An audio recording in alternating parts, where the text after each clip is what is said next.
दोस्तों, सभी चाहते हैं उनके जीवन में लक्ष्मी का आगमन हो, परंतु उनकी बड़ी बहन अलक्ष्मी का क्या?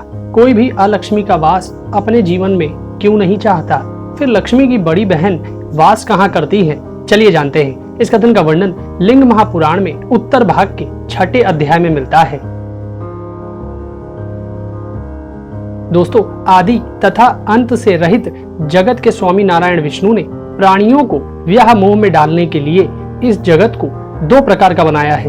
उन्होंने वेदों, सनातन वैदिक धर्मों, श्री तथा श्रेष्ठ पद्मा की उत्पत्ति करके एक भाग किया और अशुभ तथा ज्येष्ठा अलक्ष्मी वेद विरोधी अधम मनुष्यों तथा अधर्म का निर्माण करके एक दूसरा भाग किया। भगवान जनार्दन ने पहले अलक्ष्मी का सृजन करके ही पद्मा का सृजन किया है, इसीलिए अलक्ष्मी ज्येष्ठा कही गई है।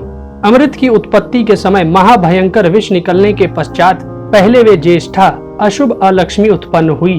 उसके अनंतर विष्णु भर्या लक्ष्मी पद्मा अभिभूत हुई। तब लक्ष्मी के विवाह से पूर्व दुस्साह मुनि ने अशुभा ज्येष्ठा के साथ विवाह किया तथा उसको परिग्रहित देख स्वयं को परिपूर्ण माना। तब वे मुनि प्रसन्न चित्त होकर उसके साथ लोक में विचरण करने लगे।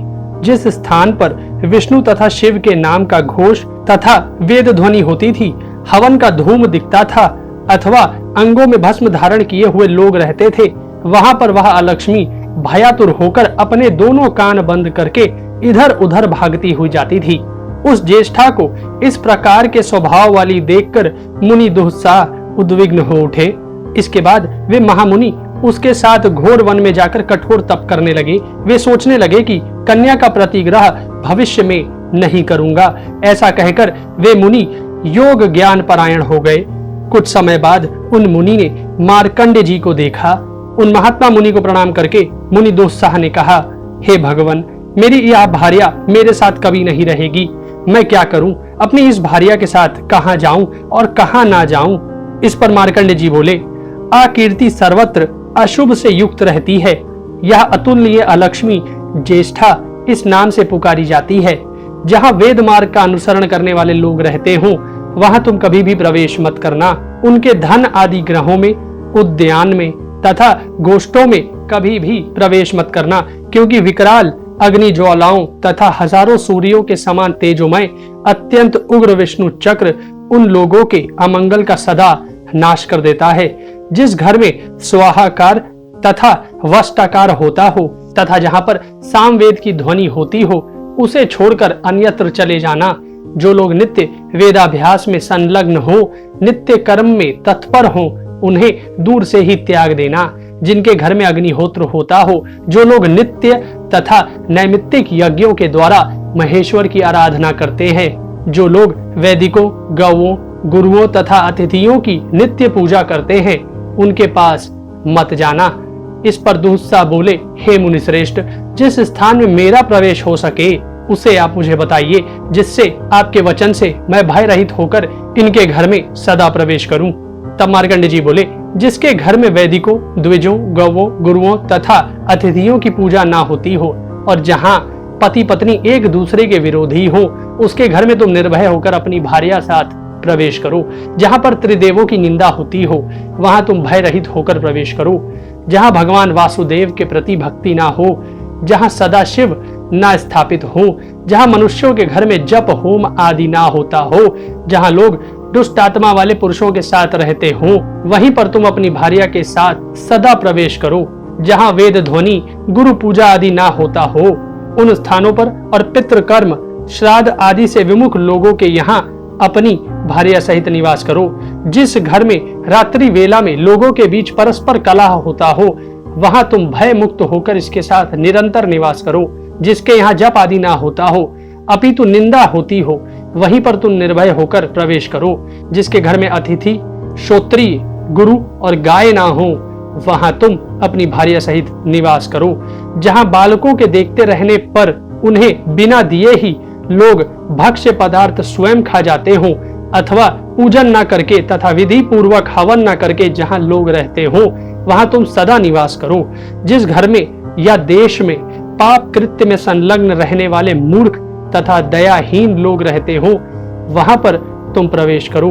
घर और घर की चार दीवारी को तोड़ने वाली अर्थात घर की मान मर्यादा को भंग करने वाली, दुःशीलता के कारण किसी भी प्रकार प्रसन्न ना होने वाली गृहिणी जिस घर में हो, उस घर में प्रसन्न मन से सदा निवास करो।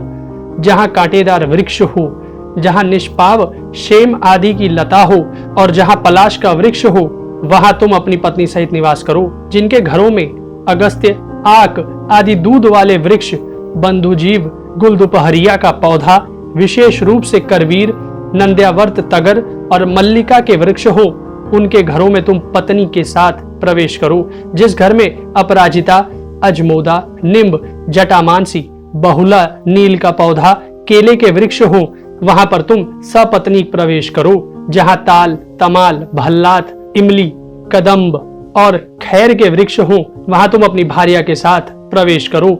जिनके घरों में बरगद, पीपल, आम, गूलर तथा कटहल के वृक्ष हो, उनके यहाँ तुम अपनी भार्या के साथ निवास करो। जिनके निम्ब वृक्ष में, बगीचे में अथवा घर में कौवों का निवास हो और जिसके घर में दंड धारिणी तथा कपाल धारिणी स्त्री हो, उसके यहाँ तुम पत्नी सहित निवास करो। जिस घर में एक दासी, 3 गाय, 5 भैंसे, 6 घोड़े और 7 हाथी हो, वहां तुम अपनी भार्या सहित प्रवेश करो। जिस घर में प्रेत रूपा तथा डाकनी काली प्रतिमा स्थापित हो और जहां भैरव मूर्ति हो, वहां तुम अपनी पत्नी के साथ प्रवेश करो। जिस घर में भिक्षु बिंब आदि हो, वहां तुम यथेच्छ निवास करो।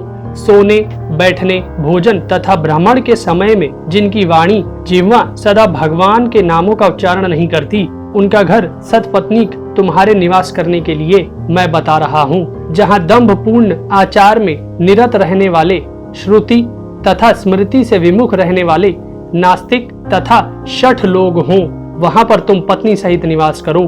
जो मूढ़ तथा अज्ञानी लोग सूर्य को खद्योत कहते हैं, उनके ग्रह, क्षेत्र तथा आवास में तुम सदा इसके साथ निवास करो और पूर्ण रूप से अनन्य बुद्धि होकर उनके घर में भोग करो।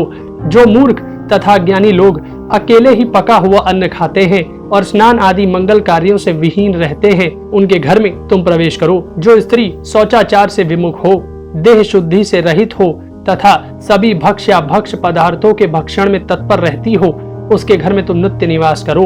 जो गृहस्थ मानव स्वयं मलिन मुख वाले, गंदे वस्त्र धारण करने वाले तथा मलयुक्त दांतों वाले हैं, उनके घर में तुम प्रवेश करो। जो लोग अपने पैर नहीं धोते, संध्या के समय शयन करते हैं और संध्या वेला में भोजन करते हैं, उनके घर में तुम निवास करो। जो मूर्ख मनुष्य बहुत भोजन करते हैं, अत्यधिक पान करते हैं और जुआ संबंधी वार्ता करने तथा उसके खेलने में तत्पर रहते हैं, उनके घर में तुम प्रवेश करो। जो मनुष्य मद्यपान में संलग्न रहते हैं, पाप परायण हैं, मांस भक्षण में तत्पर रहते हैं और पराई स्त्रियों में आसक्त रहते हैं, उनके घर में तुम निवास करो।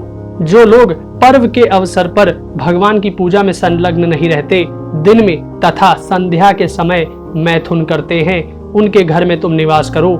जो लोग कुत्ते तथा मृग की भांति पीछे से मैथुन करते हैं और जल में मैथुन करते हैं, उनके यहाँ अपनी भार्या सहित तुम निवास करो। जो नराधम रजस्वला स्त्री के साथ अथवा चांडाली के साथ अथवा कन्या के साथ अथवा गौशाला में संभोग करता है, उसके घर में तुम निवास करो। कृत्रिम साधनों से संपन्न होकर जो मनुष्य स्त्री के पास जाता है और स्त्री संसर्ग करता है, उसके यहाँ तुम अपनी भार्या सहित प्रवेश करो। ऐसा कहकर मार्कंडे मुनि अपने नेत्र धोकर वहीं पर अंतर्धान हो गए। तत्पश्चात मार्कंडे ऋषि के द्वारा बताए गए स्थानों, विशेष करके देवों की निंदा में लगे रहने वाले लोगों के यहाँ वे मुनि श्रेष्ठ दुस्साह अपनी भार्या सहित पहुंचे। किसी समय एक तड़ाग देखकर दुस्साह मुनि ने अपनी भार्या से यह कहा, तुम इस तड़ाग के तट पर आश्रम में स्थित पीपल वृक्ष में रहो, मैं रसातल में प्रवेश करूंगा। अपने दोनों के निवास योग्य स्थान देखकर मैं तुम्हारे पास पुनः आ जाऊंगा। उनके ऐसा कहने पर उस ज्येष्ठा ने उनसे कहा, हे महाभाग, मैं क्या खाऊंगी, मुझे कौन बलि प्रदान करेगा? उसके ऐसा कहने पर मुनि ने उससे कहा, जो स्त्रियां बलियों तथा पुष्प धूप से तुम्हारा पूजन करती हैं, उनके घर में तुम प्रवेश मत करना। ऐसा कहकर वे बिल मार्ग से पाताल में प्रविष्ट हुए। वे मुनि आज भी उस जल संस्तर में निमग्न हैं और वह अशुभा लक्ष्मी ग्राम पर्वत आदि बाह्य स्थानों में रह रही है। संयोगवश किसी समय उस अलक्ष्मी ने देवों के भी देवेश तथा तीनों लोकों के स्वामी विष्णु को लक्ष्मी के साथ देख लिया। तब अलक्ष्मी ने उन जनार्दन से कहा, हे प्रभु, मेरे पति मुझे छोड़कर इस बिल में प्रविष्ट हो गए हैं। मैं अनाथ हूँ, अतः आप मुझे आजीविका प्रदान करें। ज्येष्ठा के द्वारा ऐसा कहे जाने पर भगवान विष्णु उस ज्येष्ठा लक्ष्मी से हंसकर कहने लगे, जो लोग अनग, सर्व, शंकर, नील लोहित, भगवान रुद्र तथा समस्त लोकों को उत्पन्न करने वाली माता पार्वती की और मेरे भक्तों की निंदा करते हैं, उनका धन तुम्हारा ही है। जो लोग महादेव की निंदा करके मेरा पूजन करते हैं, मेरे वे भक्त निश्चय ही अज्ञानी तथा अभागे हैं, उनका भी धन तुम्हारा है। जिनकी आज्ञा से तथा कृपा से मैं तथा ब्रह्मा सदा क्रियाशील रहते हैं, उनका तिरस्कार करके जो लोग मेरा पूजन करते हैं, वे मेरे विद्वेषी हैं। वे मेरे भक्त बिल्कुल नहीं है, अपितु वे मंदोन्मत्त हैं और मेरा भक्त होने का पाखंड करते हैं। उनका भी घर, धन, खेत तथा इष्टापूर्त सब कुछ तुम्हारा है। ऐसा कहकर उन अलक्ष्मी को विदा करके भगवान जनार्दन अलक्ष्मी के क्षय की सिद्धि के लिए लक्ष्मी के साथ रुद्र का जप करने लगे। अतः सभी को चाहिए कि वे पूर्ण प्रयत्न से उस अलक्ष्मी को नित्य निरंतर बलि प्रदान करें। इसमें संदेह नहीं करना चाहिए। सभी स्त्रियों को अनेक प्रकार के बलि उपचारों से सदा ज्येष्ठा अलक्ष्मी की पूजा करनी चाहिए।